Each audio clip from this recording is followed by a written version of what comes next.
Hello, Carlo here. Welcome to the vlog. Now, I was going over my Instagram. I used to do Q&A sessions there and naka-archive siya, so nakikita ko yung mga tanong nandun.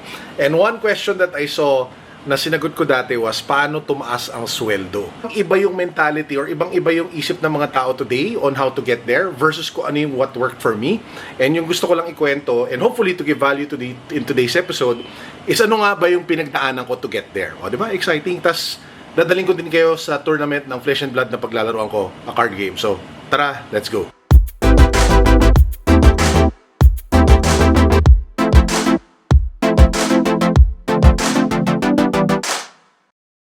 The first thing that I always hear is that work-life balance is key. Now, I think that is such a big thing right now, but during my day, and kung ano yung pinaniniwalaan ko until today, is that it's not work-life balance that matters the most, it's work-life integration.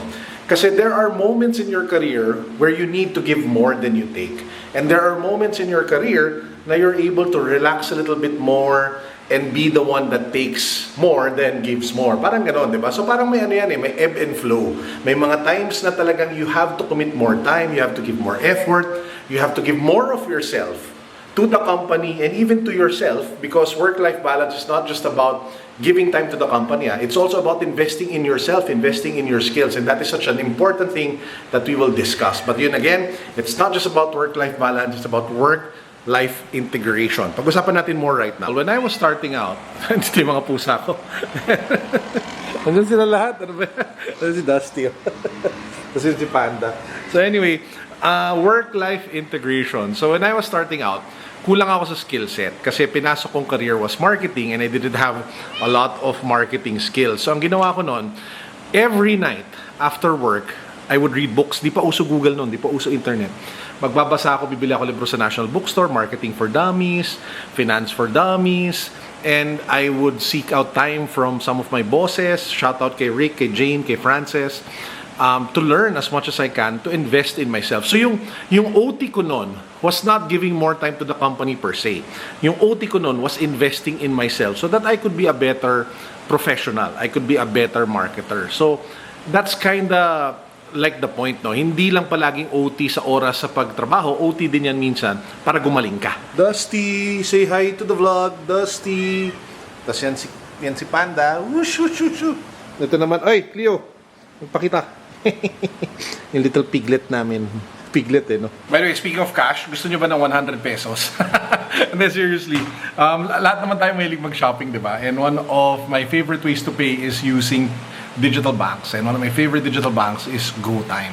And when it comes to GoTime, you guys actually can get a 100 peso cashback. Paano? Simple lang. Step 1, open a GoTime bank account. Step 2, input my referral code Carlo Ople. Magkadikit yan, Carlo Ople. Number 3, pay a minimum of 100 pesos using your physical GoTime card anywhere, and then you will get a cashback in forms of points, 100 points within 7 days. So, di ba, panalo, parang bumalik lang yung pera mo, nakalibreng 100 ka, parang yung kape mo is on me. So again guys, make sure to download the app. The link to GoTime is down below, and make sure to use my referral code Carlo Ople so that you can take full advantage of this offer.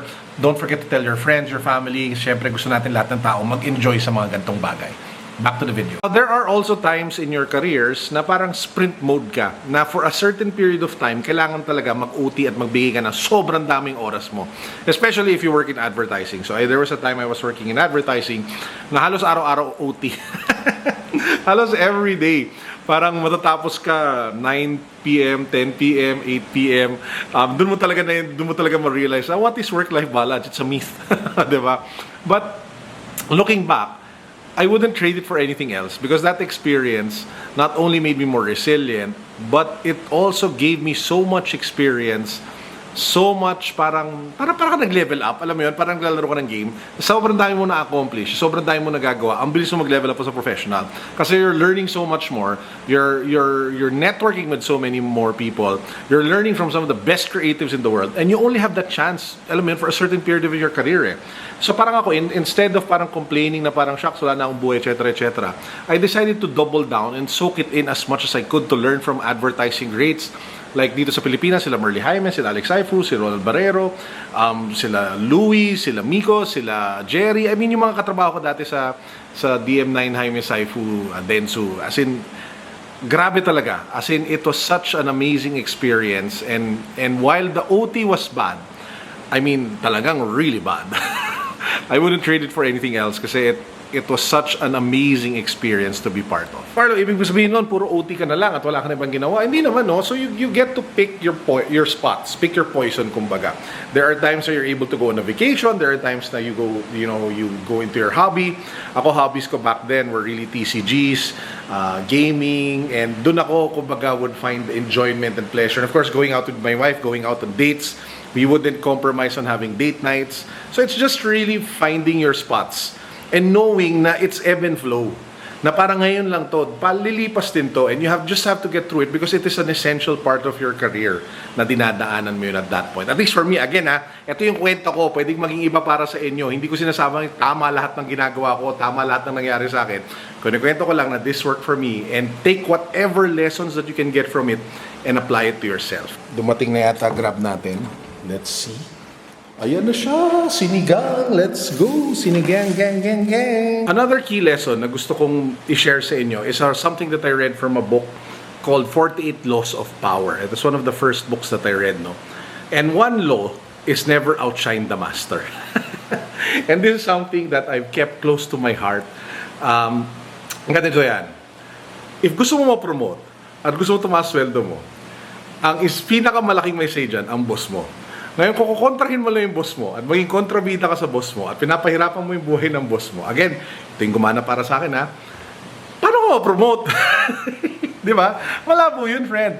So parang it's knowing and understanding what are the needs and how your boss thinks, I think, is a super critical skill, especially in corporate life and in the corporate world. And it's really anticipating what it is that they would need to win their battles so that you win yours as well. Kasi if your boss does well, automatic na yan, hindi naman automatic, pero kadalasan, hata ka na yan. Lalo na if you have a good relationship with your boss, if you've been performing, and you can have that conversation with them na parang, Chief, I really believe that I've been doing well. Can I get an increase or a promotion? If not now, what do I need to be able to do to get there? Malamang interpretation ng karamihan sa inyo, ibig sabihin nun maging sip-sip. Hindi po ibig sabihin nun maging sip-sip. Ang ibig sabihin nun, pagiging smart. Now, yung next naman na gusto ko pag-usapan, again, came from another book. It's called The Dip. It's a book that talks about when you need to quit. Because that means that quitting is good for you. Because here's the sad reality. While you might have an impact on the sales and the health of the company, there are a lot of factors that can prevent you from getting that promotion. Sabihin natin hindi financially healthy yung company, medyo hirap yung season ng industry or ng niche na nandun siya. So hindi mo talaga mapipigilan yon. And you have to realize na kung ang goal mo talaga is tumasweldo mo at ma-promote, na baka it's not in this company. It's a bitter pill to swallow, pero totoo yan. So there will be situations where you need to leave so that you get a better pay, to get a better, base salary, so that talagang tumaas at tumaas ang sweldo mo. Ako, generally, I changed companies siguro mga every 3 to 4 years yata, if I'm not mistaken. And then eventually tumagal na yun. There was a time na I was in a company for 5 years, and then yung last company ko where I had a VP position, I stayed there for around 5 to 6 years din yata before I retired, and now I'm doing business full time. At hindi po ibig sabihin nun every year magpalit ka ng trabaho, kasi that's a recipe for disaster in my opinion. Kasi parang how can you be taken seriously for some other interviews kung yung resume mo every year nagpapalit na lang? Ay, ang cute-cute ninyo. Cleo. And another thing that I always see is that you should keep your passion in your business or your work separate. That work is work and passion is different. And if you pursue your passion as a job or as a career or as a business, mamumulubi ka. I disagree with that 100%. Lahat ng career decisions ko have been guided by saan ako mag-enjoy, saan ako magaling. Kasi if I am naturally enjoying the industry or my career, and if I'm naturally, it basically means naturally magaling ka kasi nag-enjoy ka which means that you are always giving your best, and that is always a good thing. So if there are opportunities, and I'm not saying that everybody gets that opportunity, but if you are lucky enough to get an opportunity to have a career in something that you love, that you like, make the most of it. Kasi it is a big blessing. Not everyone is blessed to have a job that they love. Paulit-ulit ko sinasabi yan. So if you do have a job that you love, embrace it, make the most of it, and run with it. So yun lang. Yun lang gusto ko kwento sa inyo. Wala akong unboxing ng sapatos today. Wala tayong unboxing ng sneakers. Pero meron tayong unboxing ng wisdom. So kakain na ako ng lunch. Nandiyan yung sinigang ko. I hope you guys enjoyed this episode. I'll try to do more videos like this in the coming days na parang it's more of just sharing kwento. Na-realize ko kasi dami ko pwede kwento sa inyo eh. Parang I'm 40 plus. I've gone through, I think, a lot in my career, and there are a lot of things I think that I can share. So if there are anything or may questions kayo about career, about your life, about anything, comment lang sa baba, and I will do my best to answer them in succeeding videos. Peace, God bless, what's up, boom.